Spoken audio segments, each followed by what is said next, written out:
রেজিনাল ইনসান ইনস্তাতাতুম, যদি তোমাদের শক্তি থাকে, তোমাদের যদি বল থাকে, তোমাদের যদি কৌশল এরকম থাকে, তাহলে ইনস্তাতাতুম আন তানফুজু মিন আকতারিস সামাওয়াতি ওয়াল আরদ ফানফুজু। মহান আল্লাহ বলছেন, আমার এরিয়া, আমার দেশ, আমার মুলক, আমার বাদশাহী, আমার যে পর্যন্ত মালিকানা চলছে, যেই পর্যন্ত আমার হাতে মালিকানা আছে, যেই পর্যন্ত এলাকায় আছে তুমি থাকলে আমি দেখতে পাই, আমি ধরতে পারি, আমার হাতে তুমি রয়েছো, এর থেকে তোমরা বেরিয়ে যাও, তাহলে তোমাদেরকে নামাজ পড়তে হবে না। আল্লাহ বলছেন বেরিয়ে যাও, বেরিয়ে যাও। আল্লাহ তারপরে বলছেন যে তোমরা বেরিয়ে যেতে পারবে না, ফানফুজু, বেরিয়ে যাও, লা তানফুজুনা ইল্লা বিসুলতান, বেরাতে পারবে না।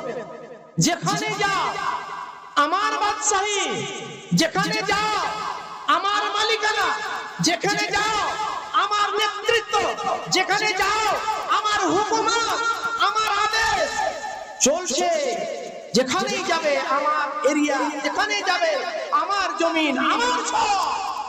অতএব লা তানফুজুনা ইল্লা বিসুলতান, তোমরা আমার এরিয়া থেকে বেরিয়ে যেতে পারবে না, যেখানেই যাবে সেখানেই আমার বাদশাহী। أما بعد فأعوذ بالله من الشيطان الرجيم. بسم الله الرحمن الرحيم.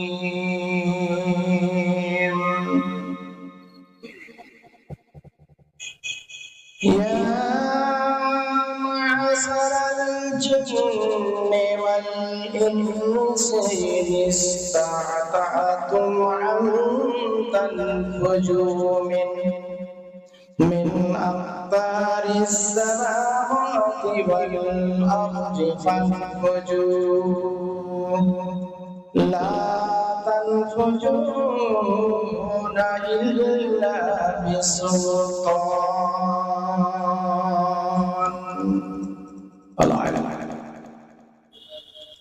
وقال الله تعالى في موضع آخر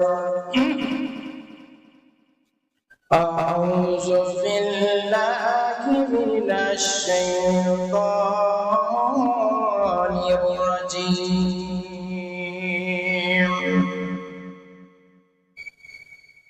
إن الذين كذبوا بآياتنا واستكبروا عنها لا تفتح لهم أبواب السماء ولا يدخلون الجنة حتى يلج الجمل في سم الخياط. আমায় গাইতে দাও, দয়াল বাধা দিও না, আমার মনের কথা বলতে দাও, দয়াল জবান বন্ধ কইরো না, আমায় আলো নিয়ে যাও, আমায় আলোয় নিয়ে যাও, অন্ধকারে রেখো না, আমায় গাইতে দাও, দয়াল বাধা দিও না, অন্ধকারে রইল যারা, দুই পথ হারালো তারা, অন্ধকারে রইল যারা, দুই পাতরালো তারা, হেদায়েতের আলো দিও, গুমরাহিতে রেখো না আমায়, গাইতে দাও দয়াল, বাধা দিও না আমায়, গাইতে দাও দয়াল, বাধা দিও না আমায়, বলতে দাও দয়াল, জবান বন্ধ কইরো না। হাসর মাঠে খাড়া হব যখন, হাসর মাঠে খাড়া হব যখন, দুঃখ কষ্ট বেদনা বুঝব তখন, এই সময় আসার আগে দয়াল আমল করার তৌফিক দাও, দয়াল আমায় গাইতে দাও, বাধা দিও না আমার, মনের কথা বলতে দাও, জবান বন্ধ কইরো না আমায়, বাধা দিও না। আমি আপনাদের সম্মুখে মহান আল্লাহ পাকের পবিত্র আল কোরআন সূরা রহমানের 33 নম্বর আয়াতের কিছুটা অংশ আপনাদের সম্মুখে রেখেছি। মহান আল্লাহ পাক আমাদেরকে দুনিয়াতে পাঠিয়েছেন, পাঠার পরে পরে জীবন গায় আমাদের দিয়েছেন, এই হচ্ছে আল কোরআন। আমরা দুনিয়াতে কিভাবে বসবাস করব, ব্যবসা বাণিজ্য কারবার লেনদেন ইত্যাদি যা করব, আল্লাহ ইবাদতের দিক দিয়ে যা কিছু আল্লাহ পাক আদেশ করেছেন সেগুলো যে আমরা করব, কিভাবে করব বা না করলে ক্ষতি কি, করলে লাভ কি, এর জীবন গায় পবিত্র আল কোরআন আল্লাহ পাক দিয়েছে। তাহলে এক কথায় আল্লাহ পাক আমাদের উদ্দেশ্যবিহীন পাঠাননি, উদ্দেশ্য নিয়ে পাঠিয়েছেন, যে আমরা আল্লাহ তাআলা বলেছেন সূরা জারিয়াত 56 নম্বর আয়াতে, আমা খালাকতুল জিন্না ওয়াল ইনসা ইল্লা লিয়াবুদুন, আমি জিন ইনসানকে সৃষ্টি করেছি শুধুমাত্র একমাত্র আমার ইবাদতের জন্য। আর আমরা ইবাদত বলতে আমরা বুঝে নিয়েছি যে শুধু নামাজ, রোজা, হজ, যাকাত, এগুলো মুসলমান করা কাজ, এটাই ইবাদত। কিন্তু তা নয়, এগুলো কেবল আছেই, নামাজ তো ফরজ আছেই, কালেমা পড়ে আপনাকে মুসলমান হতে হবে, কালেমা শাহাদাত না পড়লে মুসলমান হবেন না, নামাজ পড়তে হবে, নামাজ না পড়লে আপনি মুসলমান থাকবেন না, হজ করতে হবে জীবনে একবার, যদি আল্লাহ আপনাকে অর্থ দেন তাহলে অবশ্যই একবার করতে হবে, না করলে তারও জবাবদাহি করতে হবে। এক মাস রমজানের সিয়াম পালন করা এটা ফরজ প্রত্যেক মানুষের উপরে, যারা সুস্থ তাদের উপরে, অসুখ বিসুখ হলে সুস্থতার পর সেগুলো কাজা করতে হবে, মশলা আলাদা আছে, এগুলো করতে হবে। কিন্তু আল্লাহ পাক শুধু এই কয়টা বিষয়, এই এত বড় কোরআন দেননি, অনেক কথা আছে, হালাল হারাম, জায়েজ না জায়েজ ইত্যাদি অনেক কিছু আল্লাহ পাক আমাদেরকে বলেছেন। ভাইরা আমার, দুঃখের বিষয় যেটা, যে আল্লাহর বিধান আমরা পেয়েছি, কিন্তু এই বিধান পাওয়ার পরে এই বিধানকে আমরা ফলো না করে আমরা নিজের ইচ্ছায়, নিজের মন মতো নিজের খাইশ মতে যেটা আমাদের মন চাই সেটা করি, যেটা মন চাই না সেটা করি। এইভাবেই আমাদের জীবন যাপন চলেই যাচ্ছে, চলেই যাবে। কিন্তু ভাইয়ের আমার, আল্লাহ একদিন আপনাকে আমাদের পাকড়াও করবে। আমি একটা আয়াত পড়েছি আপনাদের সম্মুখে, রহমান থেকে একটা আয়াতের অংশ পড়েছি, সূরা আরাফের 40 নম্বর আয়াতে। এই দুটো আয়াত থেকে আমরা যা অনুভব শুনে করব, যে আমরা দুটো কাজ যদি জীবনে আমরা করতে পারি, তাহলে আল্লাহ মানে মাতাতে আল্লাহ তত্ত্বাবধানে আল্লাহর দায়িত্বে আমরা থাকবো না, আমরা বেরিয়ে যাব, যা মনে হয় তাই করব। আমাদের কেউ বাধা দিতে পারবে না, আমাদের কেউ রুখতে পারবে না, আমাদের কেউ সতর্ক করতে পারবে না। আমরা স্বাধীনভাবে চলবো। নামাজ পড়তে হবে না, শ্যাম পালন করতে হবে না, হালাল খেতে হবে না, জালসাই করতে হবে না, জালসা আসতেও হবে না, হারাম পথে চলবো, জেনা চুরি চিন্তাই সব করবো। কেউ রুখতে পারবে না, আল্লাহ আমাদের রুখবে না। দুটা কাজ মাত্র আমাদের করতে হবে। যেই দুটো আয়াত আমি পড়েছি, সেখানে আল্লাহ পাক বলেছেন দুটো মাত্র কাজ আপনি আমি যদি করতে পারি, তাহলে আমাদের ধরার কেউ নেই, আমাদের রুখে রাখার কেউ নেই, ইচ্ছা মতন চলতে পারবো। সেটা হচ্ছে মহান আল্লাহ পাক বলছেন, আউযু বিল্লাহি মিনাশ শাইতানির রাজীম, ইয়া মা'আশারাল জিন্নি ওয়াল ইনস।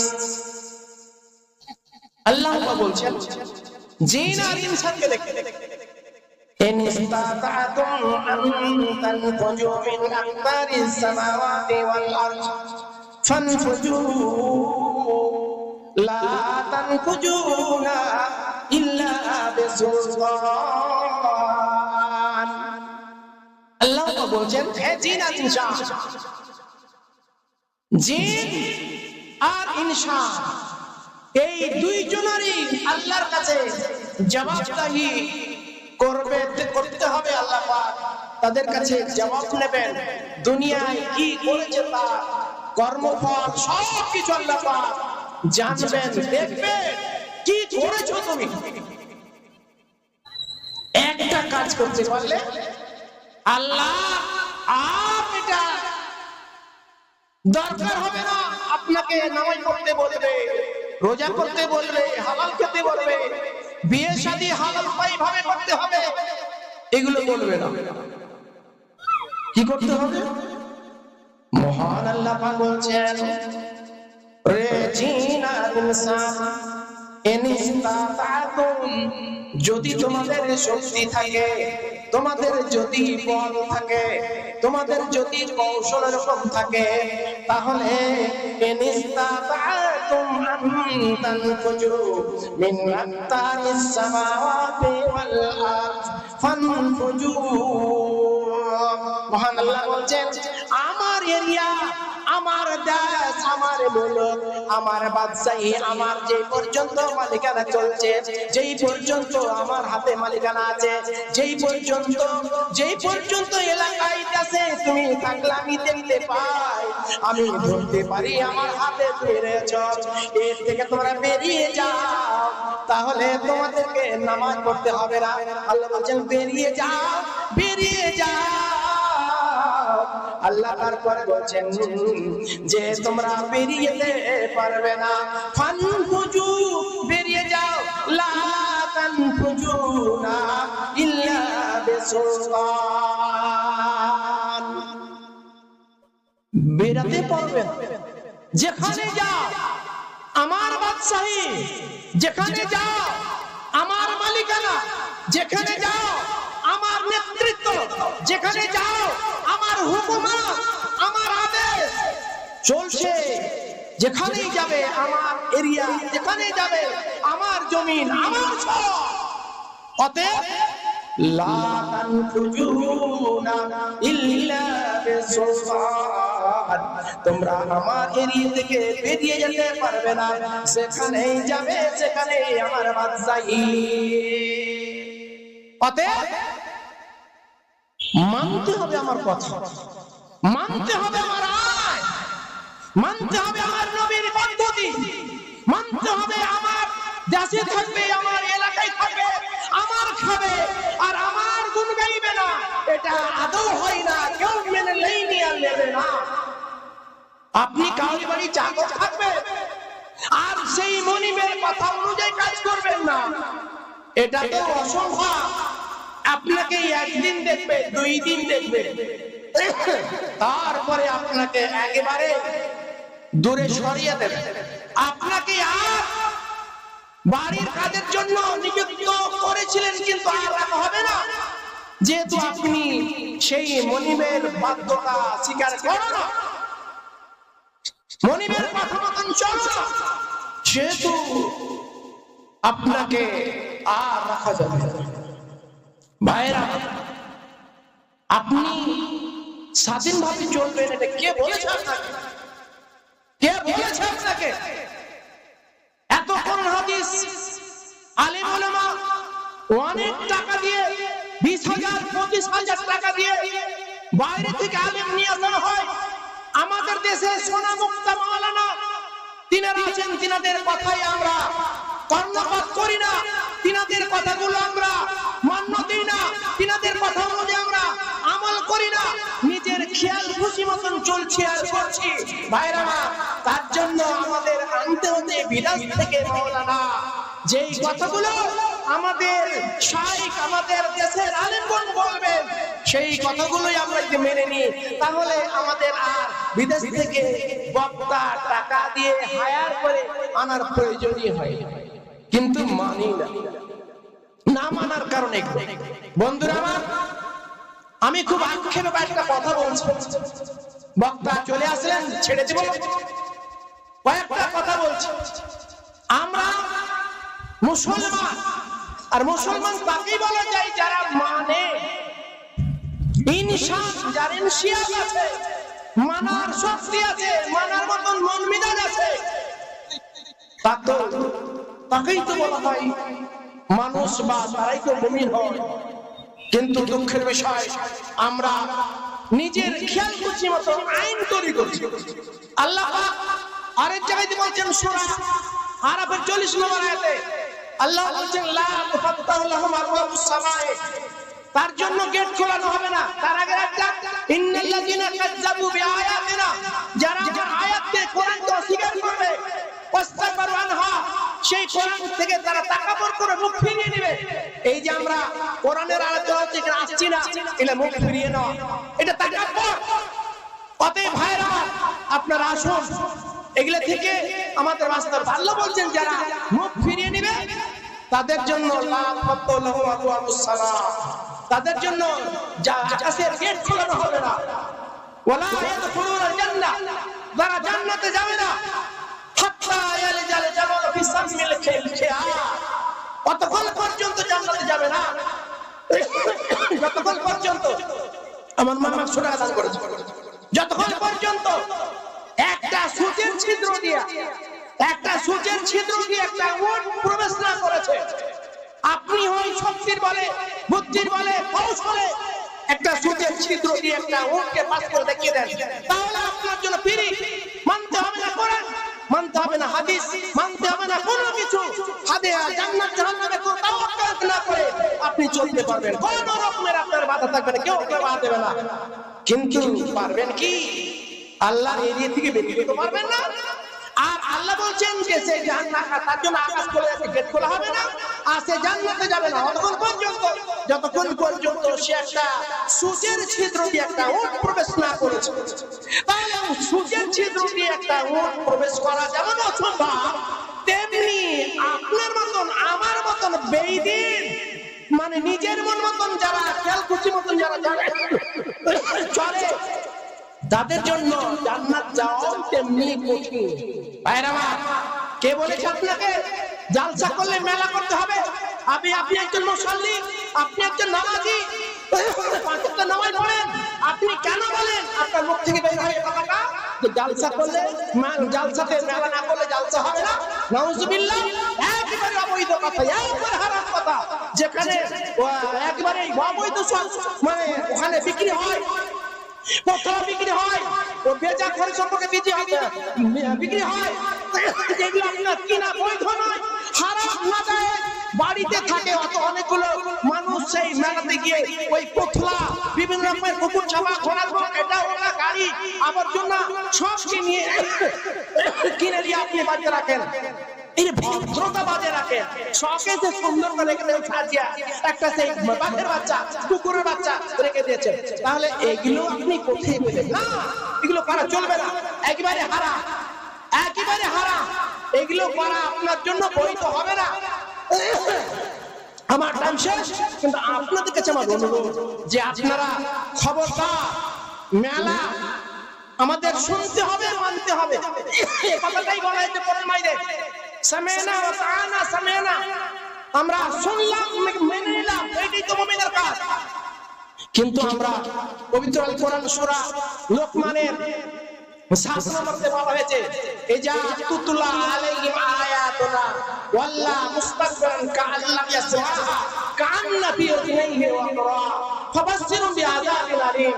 এখানে আল্লাহ বলছেন যে যখন তাদের কোরআন তেলাওয়াত করা হয়, বলা হয়, তখন তারা মনে হয় তারা শুনেনি, তারা জানে না, মেলা করতে হয় না, জালসাতে হয় না, কে জানে না, মনে হচ্ছে বলাই হয়নি, মনে হচ্ছে তারা শুনেনি, তারা মনে হচ্ছে যে না শোনা তারা খারাপ করে। আল্লাহ বলছেন যে হয়তো তাদের কানে আল্লাহ মোহর মেরে দিয়েছে, শুনতে পাই না, চিন্তা ভাবনা করে না, শুনেনি, কিছুই না, এইভাবে চলে গেছে। আল্লাহ বলছেন আল্লাহ বলছেন তাদের সুসংবাদ দিয়ে দাও, আযাবিন আলীম, তাদের দর্দনাক আযাব, ভয়াবহ আযাবের সুসংবাদ দিয়ে দাও। যা, আমি সময় কাটাচ্ছি না, অনুরোধ আপনাদের কাছে যে শুনুন এবং আমল করুন। প্রত্যেক বছর বলা হয় তারপরে মেলা বসে, কেন বসে মেলা? মেলা বসে হারাম, হারাম, হারাম, ওখানে যায় জিনিসপত্র পাতা বিক্রি হয়, তারপর অনেক না যায় জিনিস বিক্রি হয়, যেগুলো কিনা অবৈধ, হারাম। পবিত্র আল কোরআন সূরা বনী ইসরাঈলের 27 নম্বরে বলা হয়েছে যে ইন্নাল মুবাযযিরিনা কানু ইখওয়ানা শায়াতিন ইন্নাস শাইতানা লিরাব্বিহি কাফুরা। শয়তানের মানে বেজা অপচয় খরচ করা শয়তানের ভয়, আর শয়তানের কাজ হলো আল্লাহর কুফরি করা। অতএব ভাইরা আমার, আপনাদের কাছে আমার বিনীত নিবেদন, অনুরোধ যে আপনারা আগামীতে জালসা করবেন, মেলা কোনো মতে চলবে না। যদি করেন তাহলে এই কমিটি অবশ্যই জবাবদেহি করতে হবে, জালসার বক্তাকে জালসা করতে জবাবদেহি করতে হবে, শ্রোতাকে, সমস্ত লোককে যদি বাধা না দিয়ে থাকে, যদি নিষেধ না করে থাকে, আর সেটাকে যে মেনে নেয় আর বলে যে না জালসাতে মেলা না করলে জালসা হবে না, এই ধরনের বক্তব্য হয়, তার নামাজ সব বৃথা। যাই হোক, আমি এখান থেকে আমি আমার বক্তব্য ইতি করলাম, বলার মধ্যে ত্রুটি হলে ক্ষমা করবেন। ওমা আলাইনা ইল্লাল বালাগ। ওয়া আলাইকুম আসসালাম। আসসালামু আলাইকুম ওয়া রাহমাতুল্লাহি ওয়া বারাকাতুহু। জাযাকাল্লাহ আল্লাহ সাহেব, মূল্যবান কথা বললেন। হোসেন জি বললেন যে মেলা না করা উচিত না, জালসা কেমন হবে ভাই, যিনি গায় মেলা না করলে জালসা, যারা বলছেন যে মেলা না করলে জালসা হবে না,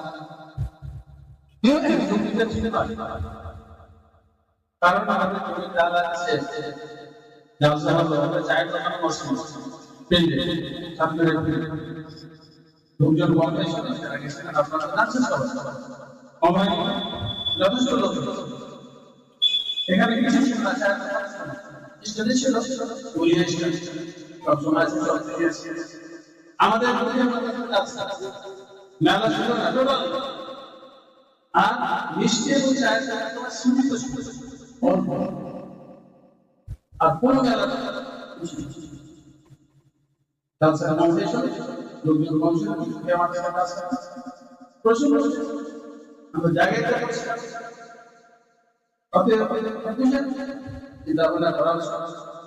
এখানে সমস্ত রকমের অবদান, নারী পুরুষের সমাগম, একই জায়গায় যুবক যুবতীরা চলাফেরা করছে, এটা আমি কি করে জানি? আপনারা মসজিদ উপলক্ষে ভালো কথা এগুলাকে মনে রাখবো